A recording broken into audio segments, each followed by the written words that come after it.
নমস্কার বন্ধু, info Bengal news চ্যানেলে আপনাকে স্বাগতম জানাই। পেটিএম এর যে সমস্ত গ্রাহকরা রয়েছেন তাদের জন্য একটি গুরুত্বপূর্ণ খবর চলে এসেছে, যেটি এই ভিডিওর মাধ্যমে আমি আপনাদের সঙ্গে শেয়ার করব।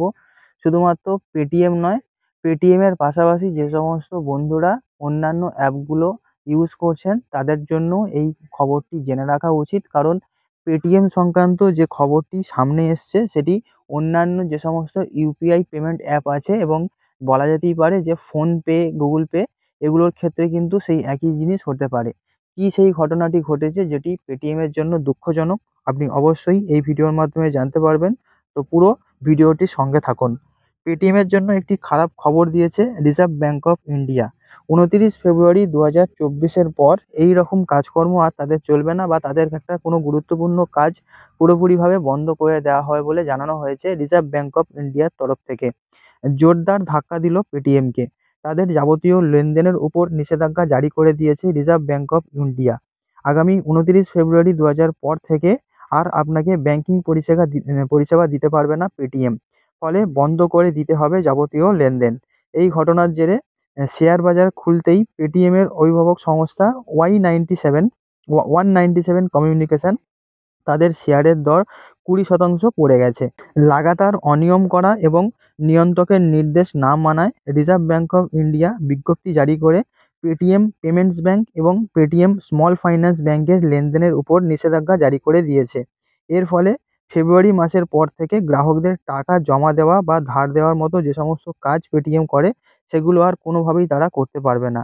উল্লেখযোগ্য বলা যেতে পারে যে গুগল পে, ফোনপে এর মতো যে ইউপিআই পরিষেবার পাশাপাশি পেটিএম একটি স্মল ফাইন্যান্স ব্যাঙ্কও বটে। ফলে তারা গ্রাহকদের থেকে আমানত সংগ্রহ করা বা ঋণ দেওয়ার কাজ খুব ব্যাপকভাবে চালিয়ে যাচ্ছিল। এই নিষেধাজ্ঞার ফলে যে বিষয়টি সম্পূর্ণভাবে বন্ধ হয়ে যাবে, যে তারা আর কোনোভাবেই কিন্তু এই লোনের ব্যাপারটা আর নিতে পারবে না বা এই ট্রানজাকশনগুলো আর করতে পারবে না।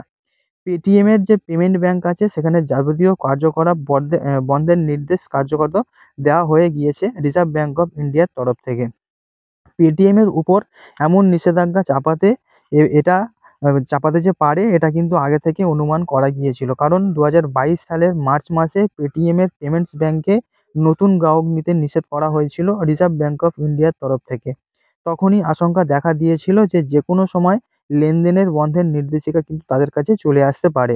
অবশেষে প্রায় 2 বছর পর মাথায় সেই আশঙ্কা বাস্তবায়িত হলো। রিজার্ভ ব্যাঙ্কের এই নির্দেশের ফলে পেটিএম ওয়ালেট, ফ্ল্যাশট্যাগ ওয়ালেট বা অ্যাকাউন্টের আমানত নেওয়া অথবা ক্রেডিট কার্ডের যে সুবিধা সেটি পুরোপুরিভাবে বন্ধ হয়ে যাবে। এবং এখানে কতটা প্রভাব পড়বে গ্রাহকদের তা নিয়ে রিজার্ভ ব্যাঙ্ক পুরোপুরি খোলসা করে জানিয়ে দিয়েছে। পেটিএম এর এই অবস্থার কারণে গ্রাহকদের মধ্যে অনেকদিন ধরেই একটি সংশয় দেখা দিয়েছিল। ফলে রিজার্ভ ব্যাঙ্কের এই নির্দেশের ফলে তারা যে খুব অবাক হয়েছেন এমনটা কিন্তু নয়। কারণ এইরকম কিছু একটা প্রস্তুত ছিল তাদের জন্য। রিজার্ভ ব্যাঙ্ক অফ ইন্ডিয়া এই নির্দেশের ফলে গ্রাহকদের সরাসরি ক্ষতিগ্রস্ত হওয়ার আশঙ্কা খুবই কম। কারণ ওয়ালেটে বা অ্যাকাউন্টে টাকা থাকলে সেটি 29 ফেব্রুয়ারির পরে গ্রাহকরা ব্যবহার করতে আর পারবেন না। কিন্তু 29 ফেব্রুয়ারির পর তাদের এই ডিলগুলো করে নিতে হবে। কিভাবে তারা সেটা পেটিএম এর যে হেল্পলাইন রয়েছে সেখানে যোগাযোগ করে কাজটি করতে হবে। তবে 29 ফেব্রুয়ারির পর এই যে টাকা জমা করা রয়েছে সেটি কোনোভাবেই কিন্তু আর তোলা যাবে না এবং সেটি নতুন করে আর সেই অ্যাকাউন্টে টাকা জমা করা যাবে না। তবে যে সমস্ত গ্রাহকরা পেটিএম এর ক্রেডিট লাইনের সুবিধা উপভোগ করতেন তারা এই সিদ্ধান্তের ফলে অনেক বেশি সমস্যায় পড়বেন। এবং ইউপিআই পেমেন্ট থেকে যে নির্দেশ দিয়েছে রিজার্ভ ব্যাঙ্ক অফ ইন্ডিয়া তা হলো যে পেটিএম শুধু পেমেন্টস ব্যাঙ্ক নয়, এটি অ্যাপ দিয়ে গুগল পে, ফোনপের মতো ইউপিআই লেনদেন করা যায়। রিজার্ভ ব্যাঙ্কের এই নিষেধাজ্ঞার পরে পেটিএম এর ইউপিআই লেনদেনের উপর একটা প্রভাব ফেলবে না বলেই তারা জানিয়ে দিয়েছে। কারণ পেটিএম পেমেন্টস ব্যাঙ্কের সরাসরি সংযোগ নেই তাদের ইউপিআই অ্যাপের সাথে। আর আগের মতোই পেটিএম ব্যবহার করে বিনা ঝঞ্ঝাটে ইউপিআই পেমেন্ট তারা খুব সহজেই করতে পারবে, যেমন তারা করে আসছিল। বস্তুত রিজার্ভ ব্যাঙ্কের নিষেধাজ্ঞার ফলে পেটিএম মার্চ মাস থেকে একটি ইউপিআই অ্যাপ হিসেবেই কেবলমাত্র কাজ করবে, এবং যেমনটি মোটামুটি একটা হিসাব জানা যাচ্ছে।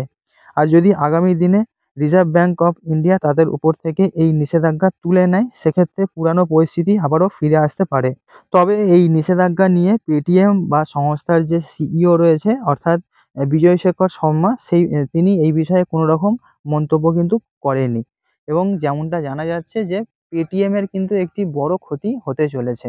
আর আপনি যদি পেটিএম এর গ্রাহক হয়ে থাকেন তাহলে আপনাকে আরো বেশি সাবধান হতে হবে এবং পেটিএম এর হেল্পলাইনে আপনাকে যোগাযোগ করতে হবে কিভাবে আপনি এই সমস্যার থেকে বেরোবেন।